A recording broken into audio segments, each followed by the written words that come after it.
उत्पत्ति तेनो 19मा अध्यायनी अंदर कुल्ले आपणे 3 भाग जोया हता। हवे आपणे 20मा अध्यायनी अंदर जईशुं अने 20मा अध्यायनी अंदर पहला वचन ने आज आपणे शीखवा मांगीए छीए। तो तमारा बाइबलनी अंदर तमे उघाड़ो उत्पत्तिनुं पुस्तक तेनो 20मो अध्याय अने एनी एक कलम आज आपणे शीखवाना छे, अध्ययन करवाना छे।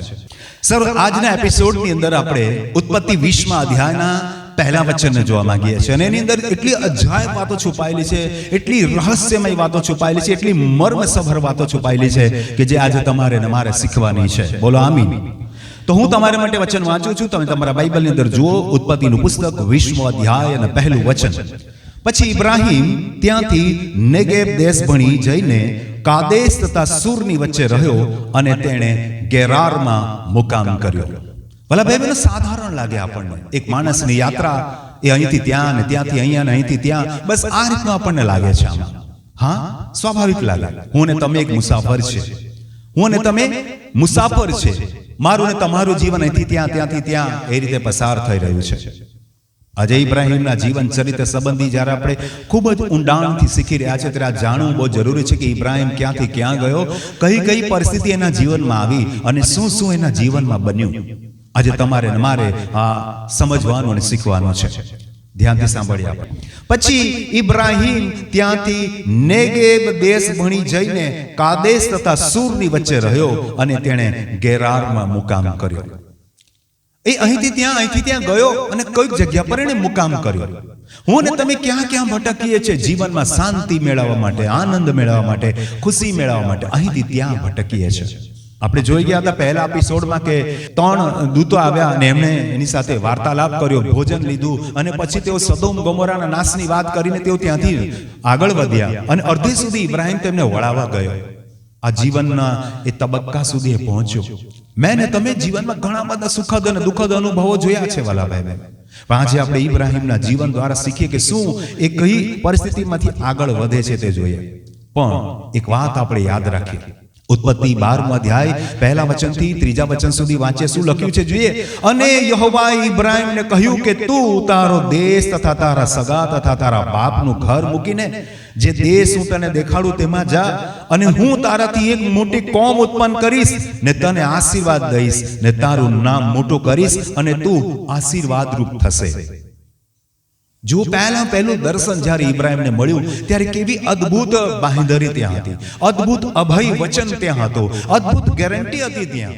તમે બહુ ધ્યાનથી સાંભળ્યું આ વચન તો તમે સમજી શકો છો કે પહેલા જ દર્શનની અંદર એને એક પ્રકારની બાંહેધરી મળી।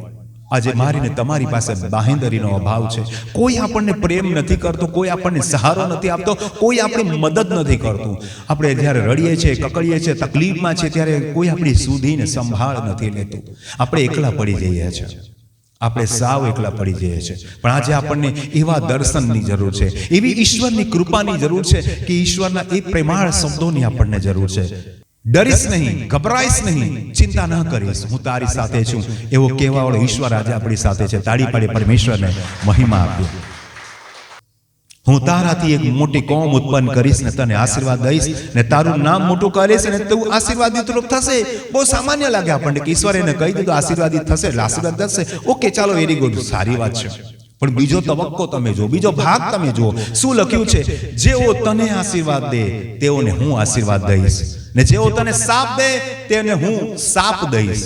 वाला भाई बहनों, जो आ बीजा नंबरनो तबक्को तमे जो, आ बीजो पॉइंट तमे जो। पहला ईश्वरे कीधुं हूँ तने आशीर्वाद आपीश, ईश्वर बधाने आशीर्वाद आपे छे। पण बीजा नंबरनो जे क्रम छे बहुत ध्यानपूर्वक समजवा जेवो छे कि ईश्वरे कीधुं तने जे कोई आशीर्वाद आपशे ने એને હું આશીર્વાદ આપીશ, તને જે કોઈ શ્રાપ આપશે ને હું તેને શ્રાપ આપીશ। મતલબ કેટલી મોટી બાંહેધરી થઈ ગઈ। ઈશ્વર આશીર્વાદ આપે એ તો બિલકુલ સ્વાભાવિક છે। ઈશ્વર દરેક મનુષ્યને આશીર્વાદ આપે છે, ભલો હોય કે ભૂંડો હોય। પણ સામે પક્ષે બી પાર્ટમાં તમે જુઓ કે તને જે આશીર્વાદ આપશે એને હું આશીર્વાદ આપીશ એટલે એના થકી બીજા બી આશીર્વાદિત થશે ને તને કોઈ કનડત કરશે, તને કોઈ હેરાન કરશે, તને કોઈ તકલીફ આપશે તો હું એનો જવાબ હું એને આપીશ। जो ईश्वर तमारी साथे बे प्रकारना करार करे छे, बे प्रकारनी बांहेधरी आपे छे कि I will bless you and whoever bless you I will bless them, whoever curse you I will curse them। मतलब जे कोई तने हैरान करशे ने एनी खबर हूँ लईश। आ बांहेधरी आज आपणी पासे नथी। ઈશ્વર આજે આપણને બાંહેધરી આપવા માંગે છે. અહીંયા હું કહેવા માંગુ છું એ ઇબ્રાહીમની વાત કરું છું કે જે એને આશીર્વાદ આપશે ને એને એ બીજા બી આશીર્વાદ દેશે. એવા ઇબ્રાહીમના કેરેક્ટરની આજે હું વાત કરવા માંગુ છું. અને આપણે એટલા માટે જવું પડશે 20મા અધ્યાયની અંદર જ્યાં આપણે શીખી રહ્યા છે આજના એપિસોડમાં. આજના ભાગમાં આપણે 20મા અધ્યાયના પહેલા વચનમાં જોતા જોતા આપણને આજે સમય લાગશે, કેમ કે એક જ વચનને આજે આપણે બહુ ગહેરાઈથી શીખવા માંગીએ છીએ. સૌથી પહેલા જોઈએ, સ્વાભાવિક રીતે એ ઇબ્રાહીમ મારા ને તમારા જેવો જ હતો. એ કોઈ બહુ મહાન પુરુષ ન હતો. એ મહાન એના વિશ્વાસથી બન્યો, એ મહાન એના કર્મોથી બન્યો, એના કાર્યોથી બન્યો. એ મહાન હું ને તમે બી એના જેવા જ છે. આપણે બી આપણા વિશ્વાસથી સારા બનીએ, આપણે આપણા કર્મોથી સારા બનીએ, આપણી રહેણી કેણી, આપણા જીવન ચરિત્રથી આપણે સારા બનીએ. બોલો આમીન, બોલો આમીન, આમીન. આપણા જીવનમાં એવું થવા દો પ્રભુ કે આપણે સારા વિશ્વાસમાં આગળ વધીએ, સારા કર્મ કરીએ, સારું જીવન ચરિત્ર બનાવીએ. આપણે અહીંયા જોઈએ આપણે કે ત્યાંથી નેગેવ દેશ ભણી ગયો. એ નેગેવ દેશમાં ગયો નથી લખ્યું, એના તરફ ગયો, એની બાજુ ગયો. ઘણી બધી વખત આપણા જીવનમાં એવી પરિસ્થિતિ ઊભી થાય છે કે એક વિપત્તિમાંથી બીજી વિપત્તિ તરફ આપણે જવું પડે છે. એક ગુજરાતીમાં સરસ મજાની કહેવત છે કે 12 સાંધે ત્યાં તેર તૂટે. હતી તે જ પરિસ્થિતિ, કાંઈ બહુ ફરક નથી પડતો. મનુષ્ય જીવનનું સીધે સીધું ચિત્ર અહીંયા જોવા મળે છે. મનુષ્ય જીવનનું સીધે સીધું ચિત્ર જોવા મળે છે. એક તકલીફ તો બીજી તકલીફ સામે જ, એકમાંથી આપણે જ્યાં ત્યાં બહાર નીકળીએ ત્યાં બીજી તકલીફ ઊભી જ હોય છે. જોઈએ આપણે શું કહીએ છીએ. નેગેબ તરફ ગયો. નેગેબ એ હિબ્રુ શબ્દ છે અને નેગેબનો મતલબ થાય છે ડ્રાય લેન્ડ, સૂકો પ્રદેશ, અથવા તો ડિઝર્ટ, અથવા તો રણ પ્રદેશ. વાલા ભાઈ, એક તરફ આગના અગનગોળાના એ દ્રશ્ય તરફથી બહાર નીકળીને જે તરફ જાય છે ત્યાં કઈ સારી ભૂમિ નથી, ત્યાં કઈ સારી જગ્યા નથી. ત્યાં પણ રણ પ્રદેશ છે, ત્યાં પાણીની તકલીફ છે, ત્યાં એના ધોઢાક માટે વનસ્પતિ નથી, ઘાસચારો નથી, એના પોતાના જીવન નિર્વાહ માટે ને એના દાસદાસીઓના જીવન નિર્વાહ માટે પૂરતી જગ્યા નથી. એને એ તરફ જવું પડે છે. ગયો કે નહીં ગયો પછી જોઈશું આપણે, પણ એ તરફ એ જાય છે. સી આ જુઓ તમે, મારે ને તમારે એક વિપત્તિમાંથી નીકળીને જાણે બીજી વિપત્તિ તરફ આપણે જતા હોઈએ. એક સમસ્યામાંથી નીકળીએ નહીં નીકળીએ ત્યાં તો બીજી જ સમસ્યા આપણી સામે ઊભી જ હોય છે. એને મજબૂરીથી એ પ્રદેશ છોડવો પડ્યો. જ્યાં રહેતો હતો ત્યાંથી એને હવે આગળ વધવું પડ્યું. એનો ઈશ્વરે અજાયબ રીતે બચાવ કરેલો, પણ હું ને તમે જેવા છે ને એવો જ આપણા જેવો જ હતો. એટલે એ ડરી જતો હતો પરિસ્થિતિને જોઈને. એને ખબર છે કે હું અહીંયા રહીશ તો એ સુરક્ષિત રહે, કેમ કે ઈશ્વરે એને અભય વચન આપેલું કે જ્યાં પણ તું જશે હું તને આશીર્વાદ આપીશ. જે કોઈ તને આશીર્વાદ આપશે એને હું આશીર્વાદ આપીશ, જે તને શ્રાપ આપશે એને હું શ્રાપ આપીશ. બધું જ એની પાસે હતું, છતાં એક ખૂણામાં ડર હતો. જીવનના ઘણા તબક્કાઓમાં આપણે હારી જઈએ છીએ, ડરી જઈએ છીએ. પરિસ્થિતિ, ભવિષ્યમાં શું થશે મારું, આ ચિંતામાં આપણે ડરી જઈએ છીએ. હું ને તમે આવી પરિસ્થિતિઓનો સામનો નથી કરી શકતા, એટલે આપણે ભાગેડું જીવન જીવવું પડે છે, ડરપોક જીવન જીવવું પડે છે. અહીંથી ત્યાં, ત્યાંથી ત્યાં આપણે પરિસ્થિતિમાં બદલાવ કરવો પડે છે. આપણને લાગે છે કે અહીંયા પણ મને તકલીફ પડી જાય તો કદાચ મને આ જગ્યા પર પરિસ્થિતિમાં હું નહીં સહન કરીશ, મારે નીકળવું પડશે અહીંથી. ઇબ્રાહીમ કદાચ ડરી ગયો હશે. ઇબ્રાહીમને કદાચ થયું હશે કે નહીં નહીં નહીં, આ જગ્યામાં બી એટલી મજા નથી, ત્યાં બધું આગ પડી અને અહીંયા બધું બંજર થઈ ગયું. હવે મારો પ્રદેશ ભલે સારો છે, પણ મારા નજીકના પ્રદેશની મારી આંખની સામે મેં આ વિનાશ જોયો, મારે અહીંથી જવું પડશે. અહીંયા સારી જગ્યા નથી, ભાગવા દો અહીંથી. Some time we are also running અવે. ભાગીએ છીએ આપણે, પરિસ્થિતિનો સામનો આપણે નથી કરતા. ઘણી બધી વખત મુશ્કેલીઓનો સામનો કરવાનો આવે ત્યારે આપણે ડરી જઈએ છીએ. ઇબ્રાહીમ અને હું અને ઇબ્રાહીમ અને તમે બિલકુલ સમાન છે, કેમ કે આપણે મનુષ્ય છે. This is the nature of human kind. આ મનુષ્યનો સ્વભાવ છે, એ એની સ્થિતિનો સામનો નથી કરી શકતો, પરિસ્થિતિનો સામનો નથી કરી શકતો, એટલે એને ભાગેડું જીવન જીવવું પડે છે, ભાગવું પડે છે. અહીંથી ત્યાં, ત્યાંથી ત્યાં એને ભટકવું પડે છે. મનની શાંતિ માટે, સુરક્ષા માટે, સફળતા માટે. જ્યારે એને કંઈ મળતું નથી ને ત્યારે અહીંથી ત્યાં એનું ડેસ્ટિનેશન બદલે છે, એની જગ્યા બદલી લે છે. હું ને તમે પણ એવું જ કરીએ છીએ, આ નહીં તો ત્યાં, એ નહીં તો તે, આ નહીં તો તે, એમ કરીને આપણે આપણા સ્થાનનો ફેરફાર કરી લઈએ છીએ. ઇબ્રાહીમે પણ મારા તમારા જેવો એક પોતાનો વ્યક્તિગત ડિસિઝન લીધું કે ચાલો અહીંથી મારે આગળ વધવું પડશે. અને એ કોની તરફ ગયો? નેગેબ તરફ ગયો. તમે જુઓ, સદોમ અને ગોમોરાની અંદર આગ અને ગંધક હતી, ત્યાં તો બધું સૂકું ભટ્ટ થઈ ગયું હતું. આજે પણ ઇતિહાસ દર્શાવે છે, અને આજે પણ એ વાસ્તવિક જગ્યા છે સદોમ અને ગોમોરા, કે જ્યાં આજે પણ કશું જ પાકતું નથી. કોઈ વનસ્પતિ ત્યાં ઉગતી નથી, કેમ કે ઘણા બધા લેયર અને ત્યાં થર બની ગયા છે ત્યાં આગ અને ગંધરકના, એટલે ત્યાં કંઈ પાકતું નથી. તો એ ઇન્સ્ટન્ટલી એની સામે જે ઘટના ઘટી એનાથી ડરી ગયો હશે. આગ એના પર નહોતી પડતી, સામે પડતી, પણ એનાથી ડરી ગયો હતો. ઘણી બધી વખત આપણા પડોશીનું જીવન જોઈને, આપણા આજુબાજુના લોકોનું જીવન જોઈને આપણે પણ ત્રાહિત થઈ જઈએ છીએ, ડરી જઈએ છીએ કે કદાચ મારા પર તો આવું ન આવી પડે ને. કોરોના મહામારીએ લોકોને બહુ ડરાવી દીધા. આપણા અડોસ પડોશમાં કોઈને કોરોના થઈ ગયો, આપણે બાજુમાં નહીં જઈએ, નહીં નહીં ભાઈ એને કોરોના થઈ ગયા, આપણને so see the fear of fear, આને કહેવાય ફિયર. આ છે ડર. મનુષ્ય ડરમાં સહેમીને જીવન જીવે છે.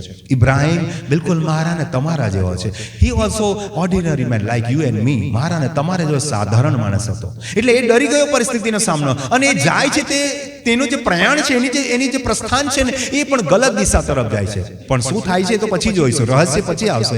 ધીરે ધીરે આપણે એ પળ ખોલીએ, જોઈએ કે નેગેબ તરફ ગયો. નેગેબ એટલે બિલકુલ સૂકો પ્રદેશ, રણ પ્રદેશ, અફળદ્રુપ જગ્યા, જ્યાં કશું જ કંઈ ખાસ કંઈ પાકે નહીં, એવી બંજર જગ્યા. એ તરફ એણે ગતિ પોતાની રાખી. પોતાના પત્ની, પોતાની જે દાસી હાગાર, ઇસ્માઇલ તથા જે નોકર ચાકર જેવી દાસીઓ ઘેટા બકરા લઈને પોતાના સ્થાનમાંથી નીકળીને હવે નેગેબ તરફ પ્રયાણ કરે છે. આખું પોતાનું જે કંઈ છે બધું જ લઈને, કુટુંબ કબીલો જે બી એનું ઘરબાર, એનું જે કંઈ સંપત્તિ, એ બધું લઈને કઈ તરફ જાય છે? નેગેબ તરફ. નેગેબનો મતલબ થાય સૂકો પ્રદેશ, નેગેબનો મતલબ થાય છે રણ પ્રદેશ. હિજરત કરે છે, અહીંથી ત્યાં જાય છે. આપણે પણ આવું જ કરીએ છીએ વાલા દાદા. પરિસ્થિતિનો સામનો નથી કરતા એટલે ભાગેડું જીવન જીવીએ છીએ, ભાગીએ છે પરિસ્થિતિથી. વિચાર કરીએ આપણે કે એને લાગ્યું કે સદોમ ગોમોરા એદાન વાળી જેવું આટલો ફળદ્રુપ તો છતાંનો વિનાશ થઈ ગયો, તો જ્યાં હું રહું છું ત્યાં બી કદાચ આવું થાય, તો એ ડરને કારણે ભાગ્યો ત્યાંથી. ભાગેલું જીવન જીવે છે. પણ શું બને છે આપણે જોઈએ. નેગેબ દેશ ગણી જઈને કાદેશ તથા સૂરની વચ્ચે રહ્યો. ગયો એ ક્યાં ગયો? એ નેગેબ તરફ, સૂકા પ્રદેશ તરફ ગયો, રણ પ્રદેશ તરફ ગયો. એણે જોયું કે મારા ઢોરઢાક માટે આ પૂરતી જગ્યા નથી, મારા માટે આ યોગ્ય જગ્યા નથી, એટલે એણે પોતાની દિશા બદલી. ખરી એ ગયો એ દિશામાંથી ખરો, પણ એ ત્યાં રોકાયો નહીં. વાલા ભાઈના સૂકું જે જીવન છે ને, એ વ્યસનનું જીવન છે, મૂર્તિ પૂજાનું જીવન છે, આ ખોટી સંગતિનું જીવન છે. હા, તમને કંઈ મળશે નહીં. તમે આશા લઈને ત્યાં જશો, દારૂ પીવાની આશા લઈને અડ્ડા પર જશો, પણ એ તમને જીવન નહીં આપે. તમે તમાકુ ખાશો, તમને થશે કે મને થોડું આમ ફીલ થાય છે, થોડું સારું લાગે છે, પણ એ આખરે તમારા માટે કશું જ નથી. એ તમને ક્ષણિક આનંદ આપશે ખરું, પણ વાસ્તવિક રીતે તમારી પૂર્તિ નહીં કરશે, તમારા જીવનને ખુશ નહીં બનાવશે, તમારા જીવનને આરોગ્ય નહીં આપશે, ઉલટું તમને બરબાદી તરફ લઈ જશે.